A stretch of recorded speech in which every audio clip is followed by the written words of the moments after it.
प्यार किसी भाषा और शब्दों का मोहताज नहीं होता। एक हल्का सा स्पर्श भी प्यार का एहसास करा देता है, फिर चाहे वो इंसान हो या जानवर। और इसी की मिसाल है हमारी आज की कहानी।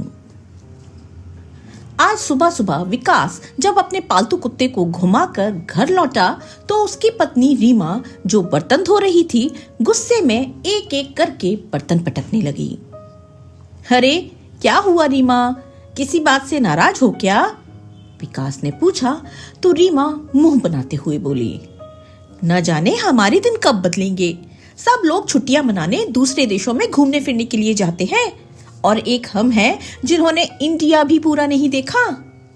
कितने दिनों से वादा करते आए हो कि हम भी बाकी लोगों की तरह कहीं बाहर घूमने जाएंगे। हमारे बच्चे गोलू और पिंकी भी कितनी बार कह चुके हैं, लेकिन आप हैं जो टस से मस नहीं होते।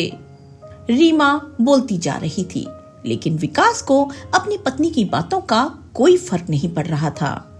उसे और उसकी बातों को नजरअंदाज करते हुए वो चुपचाप अखबार लेकर बैठ गया। फिर रीमा बोली, कल ही मेरी सहेली का फोन आया था। फ्रांस घूमने गए हैं वो लोग। ये देखो, एफिल टावर की ऊंचाई से फोटो खींचकर भेजी है मुझे। क्या नजारा दिखता है ऊपर से। सोचो, अगर फोटो में इतना खूबसूरत नजारा है तो सामने से देखने में कितना मजा आता होगा। रीमा ने अपने मोबाइल में फोटो दिखाते हुए अपने पति विकास से कहा। अखबार को एक तरफ रखते हुए विकास बोला, अरे रीमा, इन हाई सोसाइटी लोगों से हमारी क्या होड़। उनकी जो इच्छा होती है उस पर लाखों खर्च कर देते हैं। उनसे हमारा क्या मुकाबला। ऐसी सहेलियों से तो दूरी बनाना ही बेहतर है, जो अपनी फोटो दिखा दिखाकर दूसरों के घर में आग लगाती फिरे। विकास ने कहा तो रीमा अपनी बड़ी बड़ी आंखें दिखाती हुई बोली, अरे तो मैं कब कह रही हूँ कि मुझे भी पेरिस जाना है। कम से कम इंडिया तो घूम ही सकते हैं ना हम लोग। लेकिन तुम्हें मेरे कहने से फर्क ही कहाँ पड़ता है। मैं जो मर्जी बोलती रहूं, आपको तो इत्मीनान से अपना अखबार पढ़ने से मतलब है। इस अखबार से फुर्सत मिले तो ही कुछ सोचोगे ना। रीमा ने गुस्से से कहा तो विकास बोला, अरे तुम मेरे अखबार के साथ सौतन सा व्यवहार क्यों करती हो। बच्चों की गर्मियों की छुट्टियां तो आ जाने दो, सोचेंगे इस बारे में भी। ऐसा कहकर विकास ने बात को टाल दिया। कुछ दिन शांति से बीते, परंतु फिर कुछ ऐसा हुआ जिसकी किसी ने कल्पना भी नहीं की थी। एक दिन विकास जब ऑफिस से घर लौटा तो उसके चेहरे की हवाइयां उड़ी हुई थी। निराशा और उदासी उसके चेहरे से साफ झलक रही थी। उसे इस तरह देखकर रीमा परेशान हो गई और बोली, अरे क्या हुआ, आप ठीक तो हैं? ऑफिस में कुछ हुआ है क्या? अरे बताते क्यों नहीं, मेरी जान निकली जा रही है। तो विकास बोला, बताने को अब कुछ बचा ही कहाँ है, तुम खुद ही देख लो। ऐसा कहते हुए विकास ने अपनी जेब से एक लिफाफा निकाला तो बच्चों ने तुरंत लिफाफा छीन लिया और उसे खोल कर देखा। उसे देखकर उनका मुंह खुला का खुला रह गया। फिर रीमा बेचैनी से बोली, अरे कुछ तो बताओ, हुआ क्या है?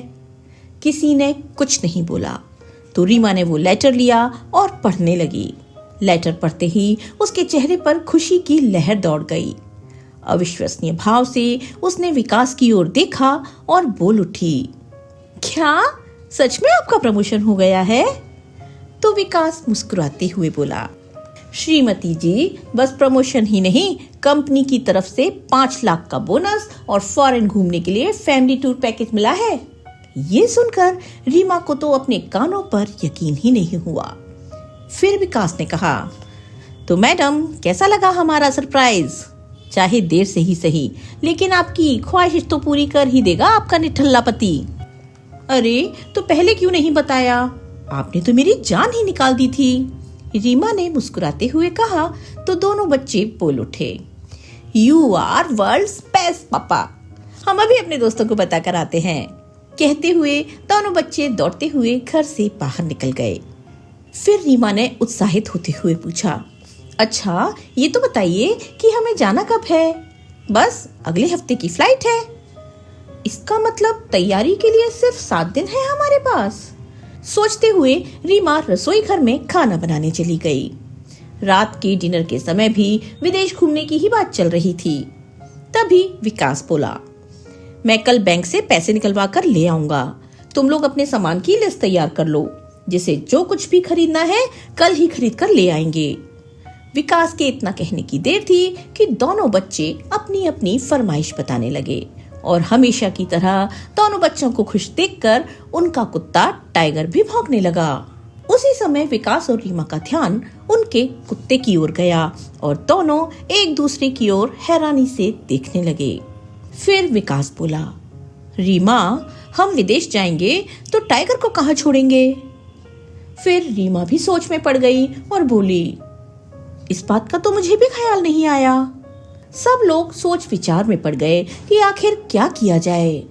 तभी बच्चे बोल उठे, मम्मी, टाइगर को नानी के घर छोड़ देते हैं।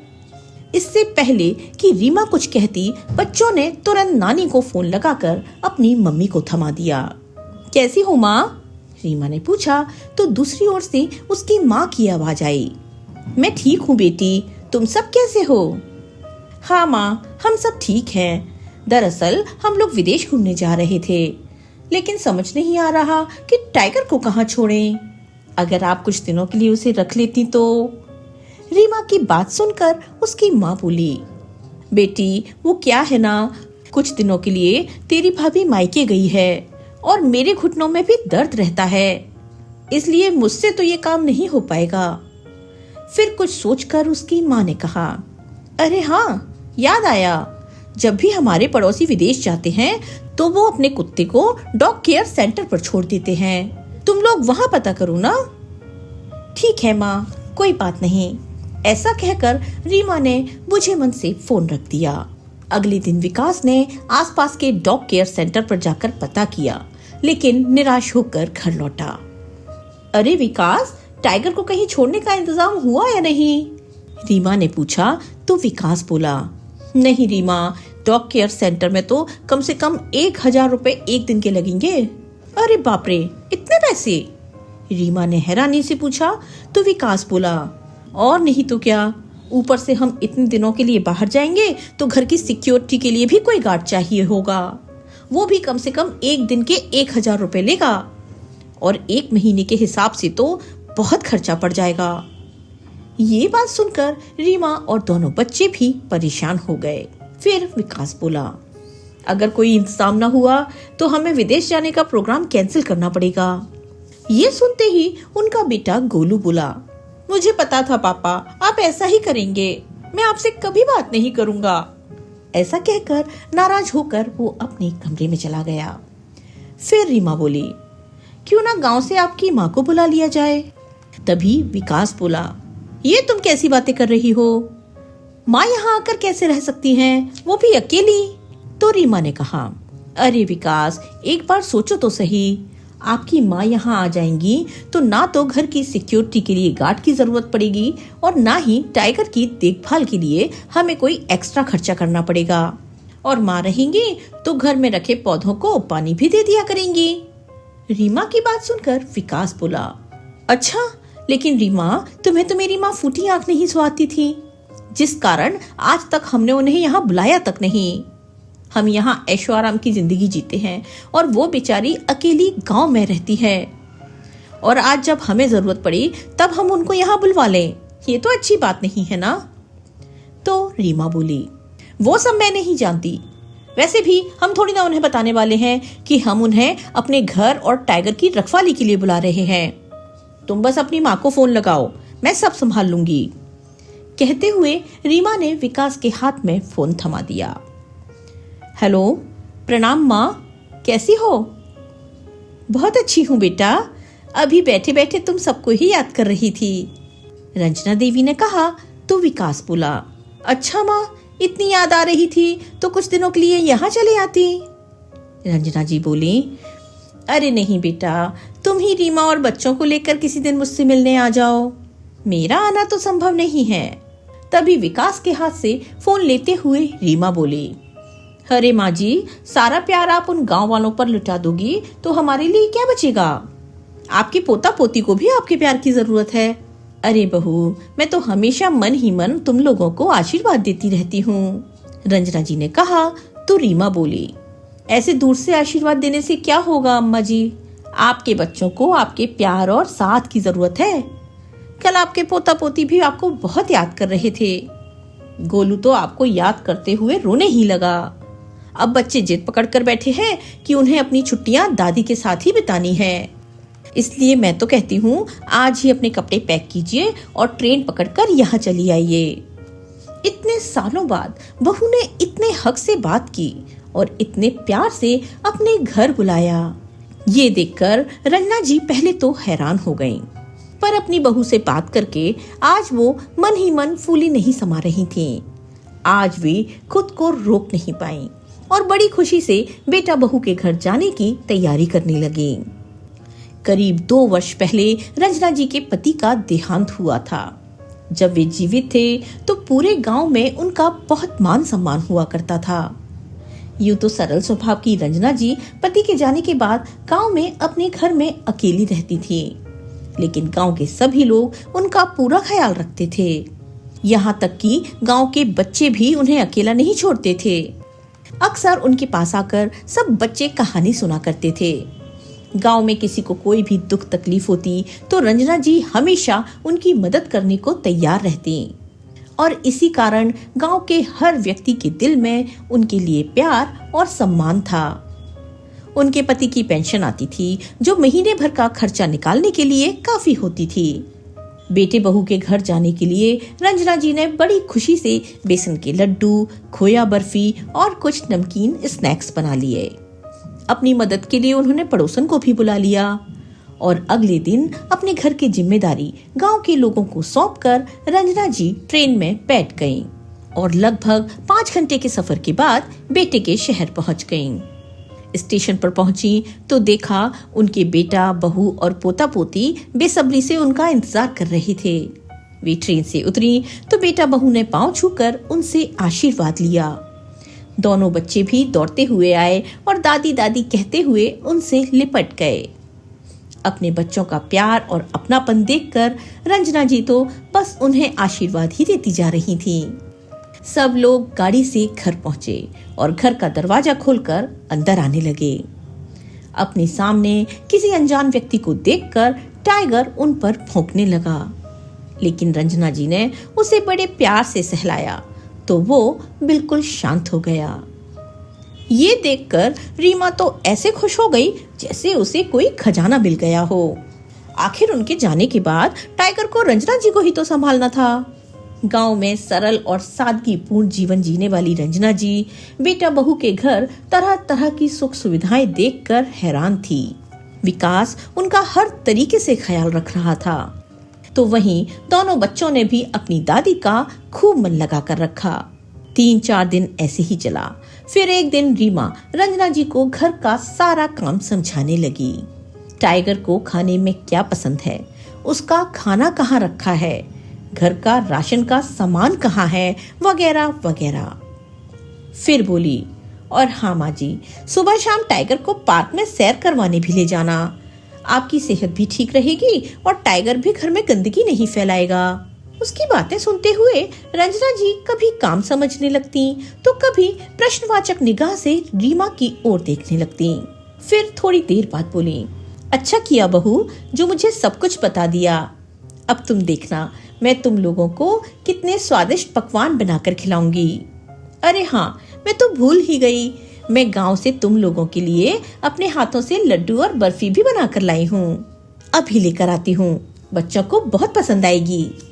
कहते हुए वे अपने बैग में से सामान निकाल कर ले आईं और खुशी से गोलू और पिंकी को खिलाने लगी। तभी उन्होंने देखा कि वहाँ कुछ अटैची और बैग रखे थे। देखते ही उन्होंने हैरानी से पूछा, ये क्या बहू, तुम लोग कहीं जा रहे हो क्या? तभी रीमा हड़बड़ाते हुए बोली, माँ जी वो क्या है ना कि आपके बेटे को ऑफिस के काम से विदेश जाना है, तो बच्चों ने भी जिद पकड़ ली कि वो भी विदेश घूमने जाना चाहते हैं, इसलिए हम भी उनके साथ ही जा रहे हैं, तो कुछ दिन आप घर का ख्याल रखिएगा। रंजना जी ये सुनकर और भी अचंभित हो गईं, तो विकास बोला, वो क्या है ना माँ, अचानक ही प्रोग्राम बन गया, हमें कल सुबह ही निकलना है, तो आप सब कुछ संभाल लेना, हम 10 दिनों में ही वापस आ जाएंगे। ऐसा कहकर सब लोग अपनी अपनी तैयारी में लग गए और अगली सुबह रंजना जी को टाइगर के साथ छोड़कर वे सब लोग एयरपोर्ट के लिए निकल गए। ये देखकर रंजना जी को अच्छा तो नहीं लगा, लेकिन कुछ ही दिनों की बात है, ये सोचकर उन्होंने अपने मन को समझा लिया। सुबह नहा धोकर उन्होंने टाइगर को भी बड़े प्यार से नहलाया। रीमा के बताए अनुसार उन्होंने टाइगर का खाना उसके बर्तन में डाल दिया और फिर अपने खाने की थाली भी वहीं लेकर बैठ गई। लेकिन टाइगर खाना खाने को तैयार ही नहीं था। शायद सभी लोगों के चले जाने के कारण उदास हो गया था। तो रंजना जी ने उसे प्यार से सहलाया और अपनी थाली में से एक रोटी का टुकड़ा उसके मुंह में डाला। तो टाइगर भी अपनी उदासी भूलकर खुशी से उनके साथ खाना खाने लगा। अब तो हर बार रंजना जी उसे अपनी थाली से ही खाना खिला देती और वो बड़े शौक से उनके साथ बैठकर खाना खाता। रंजना जी का किसी से बात करने को दिल करता तो टाइगर से ही हंस बोल लेती। धीरे धीरे उन दोनों की अच्छी दोस्ती हो गई।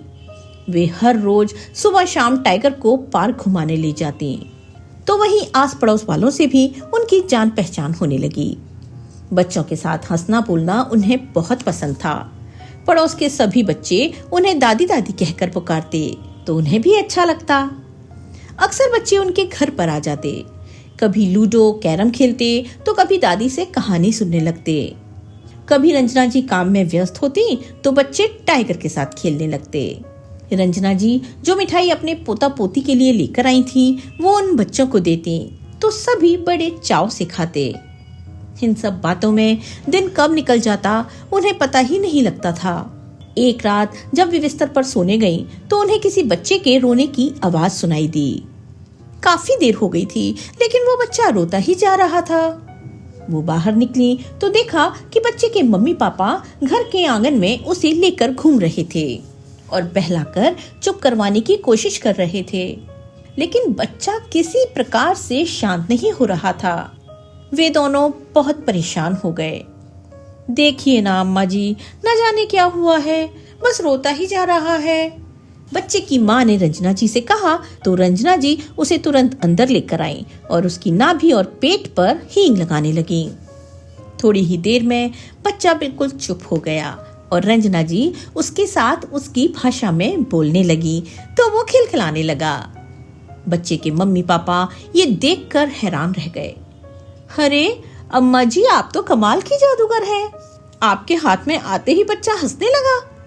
कहते हुए वे दोनों तो रंजना जी का धन्यवाद करते नहीं थक रहे थे। अरे बहू, छोटे बच्चों को कभी कभी गैस बन जाती है, जिस कारण वो रोने लगते हैं और हम परेशान हो जाते हैं कि जाने क्या हो गया बच्चे को। अब तुम जाकर आराम से सो जाओ, ये परेशान नहीं करेगा अब। कहते हुए रंजना जी भी अंदर आ गईं। सोचने लगी कि बेटा बहू को गए बहुत दिन बीत चुके हैं, लेकिन अभी तक ना तो वे लोग आए हैं और ना ही उन्होंने फोन करके कुछ बताया है। ये पूछने के लिए कि वो लोग कैसे हैं और कब आने वाले हैं, रंजना जी ने अपने बेटे विकास को फोन लगाया, लेकिन फोन लग ही नहीं रहा था। ना जाने बच्चे कब आएंगे, मुझे तो कुछ दिन का कहकर गए थे। सोचते हुए रंजना जी बिस्तर पर जाकर लेट गईं। एक सुबह रंजना जी टाइगर को पार्क लेकर गईं। वहीं रीमा की सहेली मंजू भी पार्क में आई हुई थी। टाइगर के साथ किसी अनजान बूढ़ी औरत को देखकर वो हैरान हुई, तो किसी पड़ोसन ने उसे बताया कि ये रीमा की सासू माँ हैं जो गांव से आई हैं। तो मंजू उनसे मिलने आ गई। प्रणाम आंटी जी, मैं रीमा की सहेली हूँ, यहीं पास में रहती हूँ, मंजू ने कहा। तो रंजना जी ने मुस्कुराते हुए उसे आशीर्वाद दिया। मंजू बोली, ये आपने बहुत अच्छा किया आंटी जी जो यहाँ आ गईं। नहीं तो मेरी सहेली रीमा का विदेश घूमने का सपना तो सपना ही रह जाता। तो रंजना जी हैरानी से बोली, मैं कुछ समझी नहीं बेटा। फिर मंजू ने कहा, अच्छा वो सब छोड़िए आंटी जी, ये बताइए कि वो लोग वापस कब आ रहे हैं। ये तो मुझे नहीं मालूम बेटी, मुझे तो उन्होंने बताया था कि 10 दिन के भीतर आ जाएंगे, लेकिन 2 सप्ताह होने को आए हैं, कोई खबर ही नहीं है उन लोगों की। मंजू बोली, नहीं आंटी जी, मुझे तो रीमा ने यही बताया था कि कम से कम 1 महीना तो लग ही जाएगा। तो रंजना जी हैरानी से बोली, 1 महीना? लेकिन मुझे तो उन्होंने कहा था कि जल्दी आ जाएंगे। नहीं आंटी जी, आपको कोई गलतफहमी हुई है। अच्छा, मैं चलती हूँ। इतना कहकर मंजू तो वहां से चली गई, लेकिन रंजना जी सोच विचार में पड़ गईं। टाइगर को लेकर वो घर वापस लौटने लगी तो देखा कि मोहल्ले में शोर शराबा हो रहा था। वे जल्दी से वहां गईं और कारण पूछने पर पता चला कि उसी मोहल्ले में रहने वाले मोहन के घर में चोरी हो गई है। अगले हफ्ते उसकी बेटी की शादी थी और चोर सारे गहने चुरा कर ले गए। ये सुनकर रंजना जी को बहुत दुख हुआ। परिवार के लोग बेचारे कितने परेशान होंगे। इसी सोच में डूबी रंजना जी टाइगर को लेकर अपने घर वापस आ गईं। घर पहुंची तो फोन की बेल बज रही थी। रंजना जी ने फोन उठाया तो उनके बेटे विकास की आवाज थी। प्रणाम माँ, सब कुछ ठीक तो है ना वहाँ? टाइगर ने ज्यादा तंग तो नहीं किया आपको? तो रंजना जी बोली, हाँ बेटा, वैसे तो सब कुछ ठीक है। हम दोनों एक दूसरे का खूब अच्छे से ध्यान रख रहे हैं। टाइगर तो पूरे दिन घर में उछलता कूदता रहता है। लेकिन तुमने बहुत दिन लगा दिए वापस आने में। तो विकास ने कहा, हाँ माँ, ऑफिस का काम कुछ ज्यादा ही था, इसलिए कुछ दिन और लग जाएंगे। आप वहां संभाल लेना। कहते हुए विकास ने फोन रख दिया। तो पीछे से रीमा ने कहा, क्या कहा तुम्हारी माँ ने? सब ठीक तो है? हाँ रीमा, सब ठीक है। तुम्हारा घर भी सही सलामत है और टाइगर भी। तो रीमा खुशी से बोली, देखा, माँ जी को गांव से बुलाने का मेरा आइडिया काम कर गया ना। टाइगर को भी केयर टेकर मिल गया और हमारे मकान की रखवाली भी हो गई। अब हम निश्चिंत होकर कुछ दिन और यहाँ आराम से घूम सकते हैं। हाँ रीमा, आइडिया तो तुमने बिल्कुल सही दिया था। नहीं तो घर की सिक्योरिटी का खर्चा और टाइगर को डॉग केयर सेंटर में रखने का खर्चा कुल मिलाकर 1 लाख रुपए हो जाता। विकास ने कहा। फिर रीमा बोली, अब मेरी एक बात और मान लो। अपनी माँ से कहो कि बाबूजी की बीमा की रकम हमारे हाथ में रख दे। वैसे भी उन्हें उन पैसों का करना ही क्या है? हर महीने बाबूजी की पेंशन तो आती ही है। इससे ज्यादा पैसे का वो क्या करेंगी? अरे रीमा, तुमने तो मेरे मुंह की बात छीन ली। मैं भी इसी बारे में सोच रहा था। लेकिन विकास, तुम्हारी माँ पैसे तो दे देंगी ना? रीमा ने पूछा। तो विकास बोला, अरे देंगी क्यों नहीं, मैं कह दूंगा कि मुझे जरूरत है। और फिर मेरे प्रमोशन की बात हमने उन्हें कहाँ बताई है? उन्हें तो बस इतना ही पता है कि हम ऑफिस के काम से विदेश आए हैं, घूमने फिरने नहीं। यहाँ विकास को लग रहा था कि उसने फोन कट कर दिया है, जबकि फोन अब भी चल रहा था और विकास और रीमा की सारी बातें रंजना जी सुन रही थीं।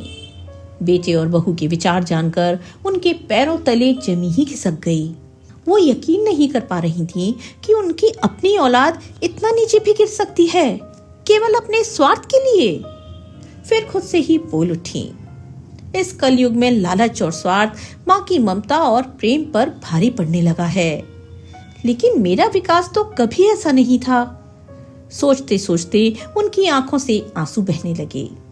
तभी उन्हें बाहर से कुछ शोर सुनाई दिया और एम्बुलेंस की आवाज आने लगी। लेकिन उनके मन में विचारों की हलचल इतनी ज्यादा थी कि बाहर की हलचल और शोर का उन पर कोई असर ही नहीं हो रहा था। काफी देर वो यूं ही गुमसुम सी बैठी हुई आंसू बहाती रहीं। ना भूख लगी, ना प्यास। विकास के बचपन से लेकर आज तक की सारी यादें उनके दिमाग में घूमती जा रही थीं। फिर अचानक उनका ध्यान टाइगर की ओर गया, जो भूख के कारण पूंछ हिलाता हुआ उनके इर्द गिर्द घूम रहा था। जल्दी से रंजना जी ने अपने आंसू पोंछे और टाइगर के लिए खाना ले आईं। लेकिन टाइगर हमेशा रंजना जी के साथ ही खाना खाता था, इसलिए न चाहते हुए भी रंजना जी को भोजन के 2 निवाले खाने पड़े। शाम के समय जब रंजना जी बाहर निकली तो पता चला कि मोहन, जिसके घर में चोरी हुई थी, उसने आत्महत्या करने की कोशिश की।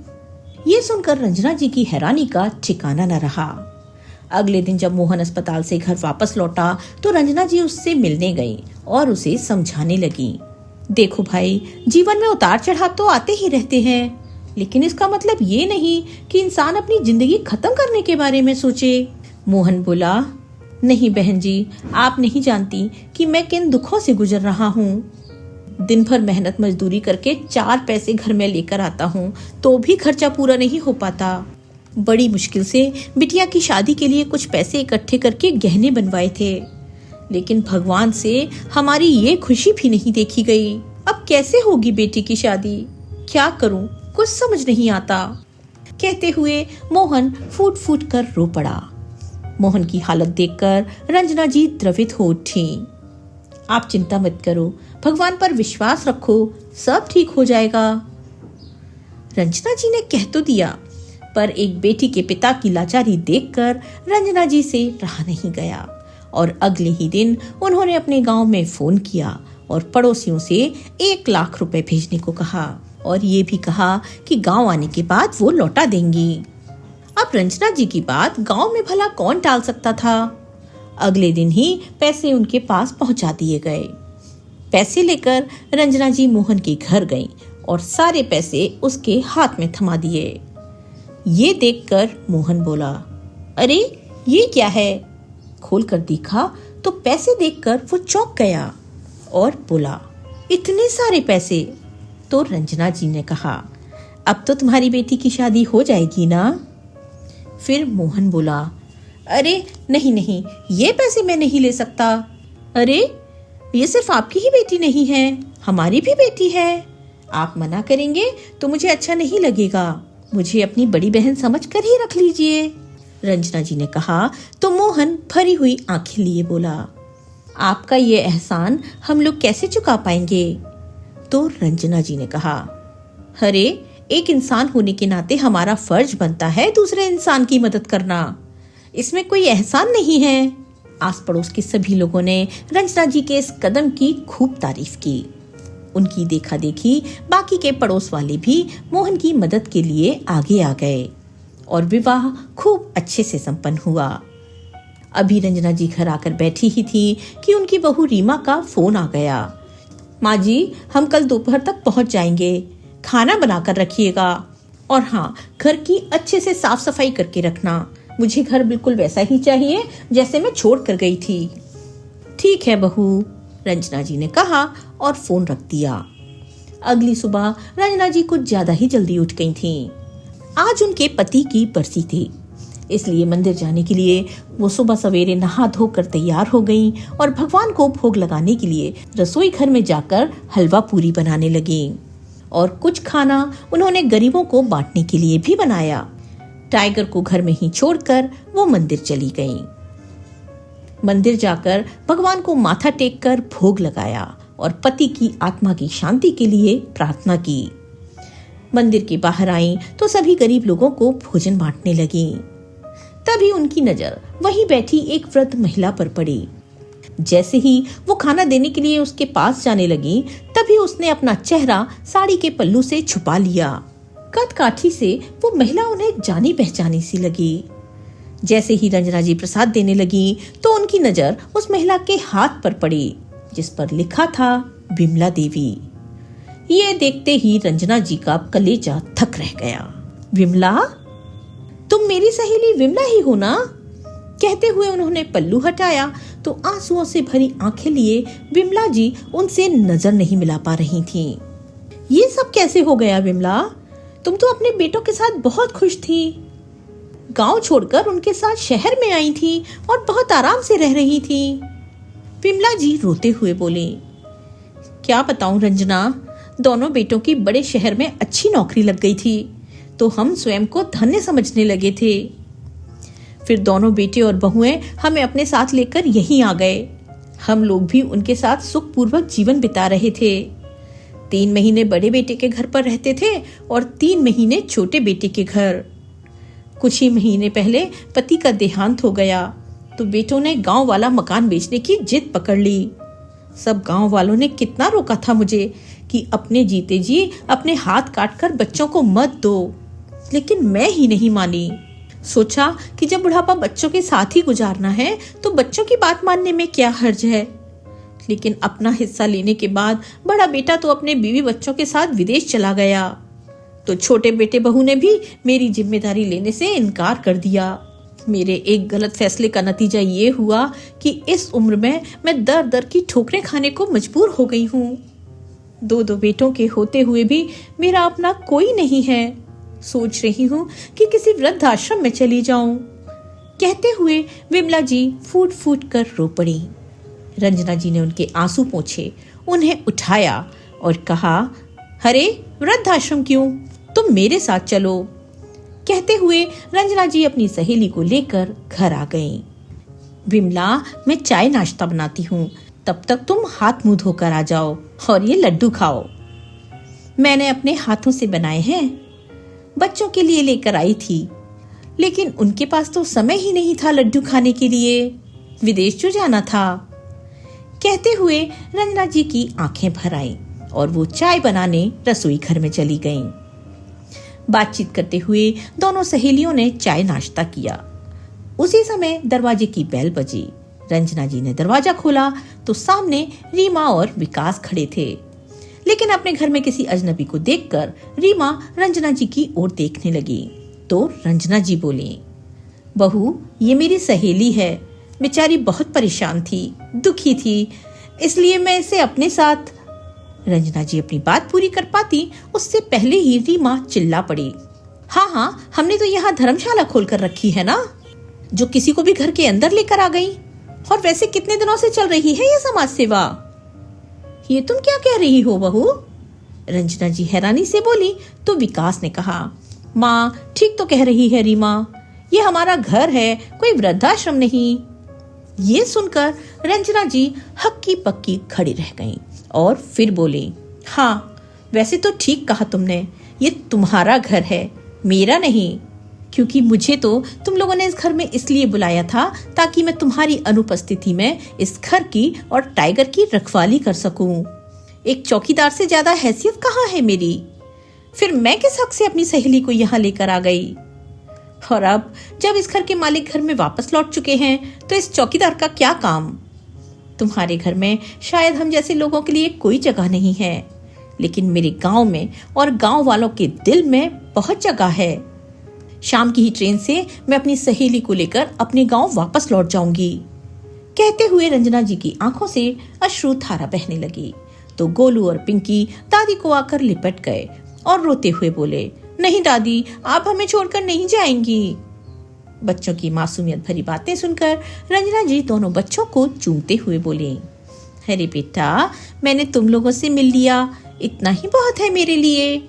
मेरा प्यार और आशीर्वाद हमेशा तुम्हारे साथ रहेगा।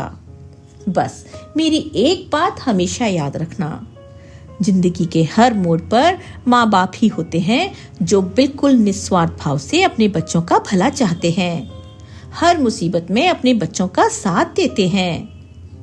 बदले में वो अपनी औलाद से किसी चीज की उम्मीद नहीं करते। आंख मूंद कर वो अपने बच्चों पर विश्वास करते हैं। इसलिए तुम दोनों अपने मम्मी पापा के विश्वास को बिल्कुल मत तोड़ना, क्योंकि जब विश्वास टूटता है ना तो माँ बाप को बहुत दुख होता है। रंजना जी की बात सुनकर रीमा और विकास को अपनी गलती का एहसास होने लगा। तभी रंजना जी अपनी बहू रीमा से बोली, ध्यान से देख लो बहू, तुम्हारा घर बिल्कुल वैसा ही है जैसा तुम छोड़ कर गई थी। फिर भी अगर इस काम वाली से कोई कमी रह गई हो तो माफ कर देना। नहीं माँ जी, ये आप कैसी बातें कर रही हैं? रीमा ने कहा तो रंजना जी बोली, मुझे सब मालूम है बहू कि अचानक मेरे लिए तुम्हारे मन में प्यार कैसे उमड़ आया था, जो मुझे यहाँ बुला लिया था। तो विकास बोला, माँ हमने बहुत सोचा था लेकिन कुछ समझ में नहीं आ रहा था।